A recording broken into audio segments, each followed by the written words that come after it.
একটা টেবিল, পুরো টেবিল ভর্তি টাকা, সেখানের একটাই নিয়ম, যত পারো গুনে নাও, পুরোটাই তোমার।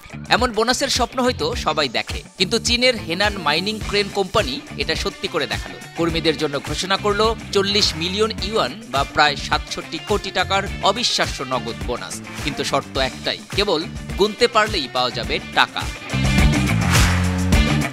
গেল 25 জানুয়ারি কোম্পানির বিশাল হলে তৈরি হয়েছিল এক বিরল দৃশ্য। সামনে টেবিল ভর্তি নোটের বান্ডিল, গাদা গাদা টাকা, চারপাশে উচ্ছ্বাস আর উত্তেজনা। কোম্পানির চেয়ারম্যান চুই পেইজুন নিজে এসে ঘোষণা করলেন, যত টাকা গুনতে পারবে পুরোটাই তোমার। শুনেই কর্মীদের চক্ষু চড়ক গাছ। এরপর কাউন্টডাউন শুরু হতেই শুরু হলো এক মহাযুদ্ধ। সবাই ঝাঁপিয়ে পড়লো টাকার উপর। কেউ 2 হাতে টাকা গুনছে, কেউ আবার গুনতে গুনতে হিসাব মিলাতে পারছে না, আবার কেউ মেশিন দিয়ে চেক করছে ঠিকঠাক হচ্ছে কিনা। একজন কর্মী জানালেন, তিনি মাত্র 15 মিনিটে 1 লক্ষ ইউয়ান, প্রায় 17 লক্ষ টাকা গুনেছেন। আরেকজন বললেন, আমি ছোটবেলা থেকে লুডো খেলতে খেলতে দ্রুত গোনার ট্রেনিং নিয়েছি।